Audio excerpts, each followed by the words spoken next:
On dit parfois que les chanteurs arrivent à exprimer en chanson ce que d'autres n'arrivent pas à dire.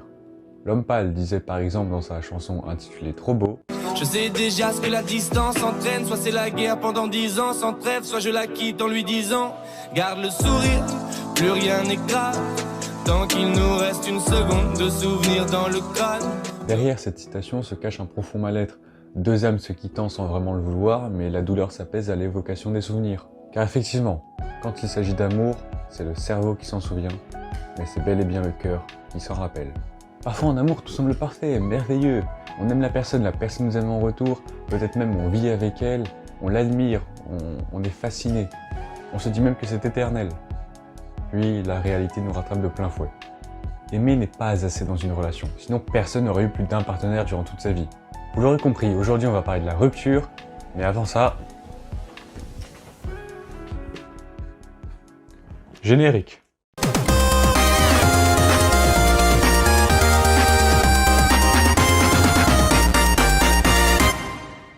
Toute notre vie, on nous rabâche avec le prince charmant qui est censé nous aider en nous délivrant de nos chaînes et en nous sortant de notre quotidien avec sa grosse épée.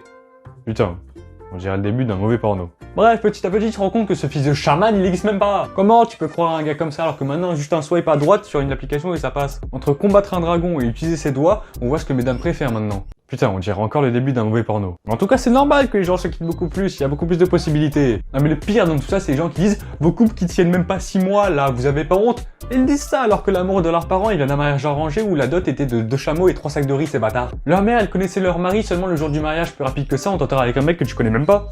Tu sais qu'on va avoir des problèmes là, hein? On n'aime pas tout le temps la bonne personne, vous savez, on a tous un ou une pote qui aime toujours les bad boys, bad girls. Mais le pire, c'est que tu les avertis que c'est pas des bonnes personnes, celles-là. Mais elles continuent à sortir avec, elles s'en battent les couilles. Donc maintenant, sortir avec des fils de chaman, c'est stylé. Mais nique ta mère en fait. Elle t'avait dit qu'elle allait faire du sport et tu la vois dans la maison de son ex, tu regardes sa montre connectée, elle a perdu 500 calories. Techniquement, elle t'a pas menti, hein, c'est du sport.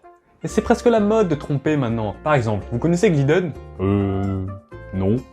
Bon, en gros, c'est une application, mais que pour les gens qui veulent tromper. À quel moment tu as si peu de race que tu inventes ça? Et il y en a qui disent, parce que j'ai quand même lu les critiques, que c'est pour raviver la flamme dans leur couple. Je vais aller raviver une autre flamme, tu vas aller dire bonjour à Jeanne d'Arc. Il faut dire la vérité, la personne qui a inventé ça, elle s'est fait tromper et elle s'est dit sur la tête de ma mère que maintenant la prochaine fois qu'on me trompe, je me fais de la thune au moins. Tiens, ça me rappelle mon pote Boucher. Comment ça, c'est qui? Je connais un gars, il devait faire chirurgien et prendre spécialité SVT. Il a eu un prof qui l'a tellement traumatisé. Il sortait des cours, il était en pleurs, je devais le consoler. Moi je comprenais pas, à la fin d'année, il a eu 16 ans, il a fini boucher. Je vous préviens, il lui arrive que des dingueries à lui. Un jour il s'est fait tromper et du coup il voulait zanger et du coup il voulait la tromper en retour. Mais elle a quitté avant qu'il le fasse. Le pire, c'est qu'elle a dit « Tu me fais souffrir et on ne devrait jamais souffrir avec quelqu'un qu'on aime. » Mais il y a plein d'excuses comme ça qu'on sort pour quitter l'autre. Mais si, vous savez, ce genre d'excuses. C'est pas toi, c'est moi. T'es trop bien pour moi. J'ai peur de pas être capable de t'offrir ce que tu veux. Mais je t'ai rien demandé, connasse. C'est vrai que ça fait mal quand même, et quand tu prends ça de plein fouet, tu te dis que tu pourras jamais te relever et que l'amour n'est pas fait pour toi. Alors que 3 mois après, t'es déjà avec une autre meuf en train de réfléchir au prénom de vos futurs enfants. Une rupture, c'est comparable à un décès si vous voulez. En gros, il y a des étapes à passer. Et pour un deuil, il y en a 7. Un petit peu comme une rupture. Puis tout le monde a cette image d'une personne avec une glace à la main, en train de bouffer des trucs qui te font prendre plus de kilos que t'as d'âge. Et tout ça en regardant une série tellement merdique que même Mickey pourrait dire des atrocités dessus. Vous voulez venir voir ma bite? Ouais. Alors de base, c'était juste une vanne, hein. En plus, il y en a, après une rupture, ils essaient à tout prix de pécho tout ce qui est possible, tellement ils sont désespérés. Calmez-vous. Si vous voulez vraiment passer à autre chose, prenez votre temps. Aller trop vite ne mène à rien. À part peut-être à une rupture du frein. Mais ça, c'est une autre histoire. En plus, après que quelqu'un nous ait quittés, on est dans un état ressemblant aux zombies dans The Walking Dead. Mais on veut se barrer le plus vite possible de cet état, hein. Sauf qu'on a besoin de temps pour y arriver.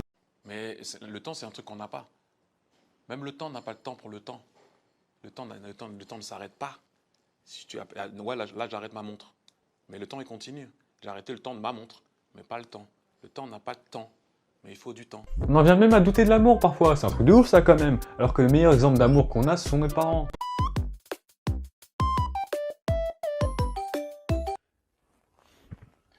J'aime pas de ouf cette vidéo.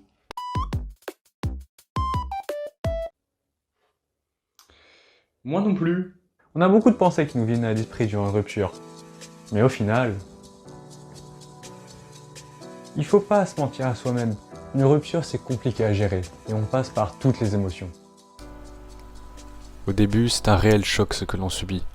On n'arrive pas à se dire que c'est vrai, que ça nous arrive à nous. Parce qu'au fond, on pensait que ça n'arrivait qu'aux autres. On n'a rien à dire, comme si nos pensées étaient bloquées. On comprend rien de ce qui nous arrive. On peut même croire que c'est un cauchemar et qu'on va se réveiller. On a besoin de temps avant de vraiment réaliser l'ampleur de la chose. Mais le pire, c'est quand on se rend compte que ce cauchemar que l'on vit, cette information qui vient de nous arriver, le fait qu'on soit célibataire, que la personne qu'on aimait le plus nous dise que c'est fini, tout ça, c'est vrai. Et une relation où on y tenait plus que n'importe quoi, devient du passé. On a tous notre manière à nous de réussir à oublier au début. On fait comme s'il ne s'était rien passé, comme si on n'avait rien vécu. Mais la réalité, c'est que c'est très dur à assumer, on n'est même plus honnête envers nous-mêmes.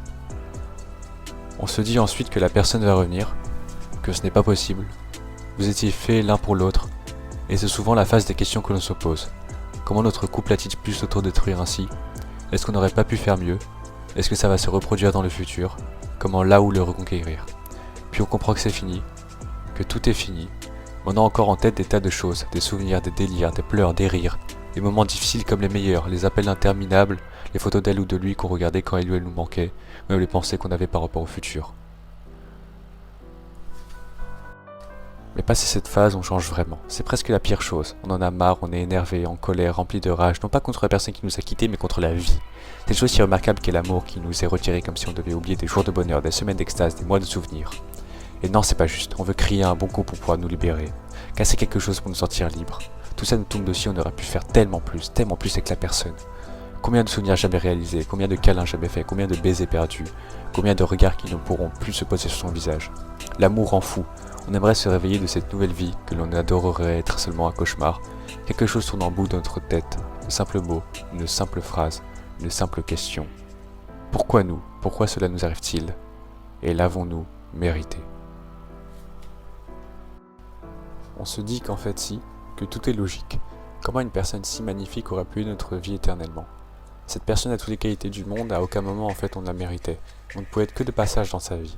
Elle va nous oublier rapidement et le ou la prochaine avec qui elle sera le bon. Une citation serait juste et cette dernière est « Assis à la rangée du fond, j'assistais au mariage de la femme de ma vie avec un autre. » On se rend compte que ce qui n'était qu'une peur au départ devient une réalité. On a perdu à jamais la personne que l'on aimait le plus sur Terre. Il y a des personnes pour lesquelles on pourrait tuer, et puis il y avait la personne pour laquelle on pouvait mourir. L'amitié peut faire tuer, l'amour peut faire mourir, et au final on se rend bel et bien compte que l'amour est le plus beau des sentiments, comme celui qui fait le plus mal. Et à un moment, finalement, on l'accepte. C'est là où on rigole à nouveau avec les personnes qui nous sont chères. C'est là où vraiment on espère que l'autre va bien, mieux que nous-mêmes. On ne sent plus ce cœur lourd qu'on avait précédemment. Il est même léger désormais, prêt à aimer à nouveau. Maintenant, on se demande juste, quand aimerons-nous à nouveau? Mais surtout qui? On oublie, mais en fait, l'amour touche au moment où on l'attend le moins. Et puis c'est compliqué aujourd'hui.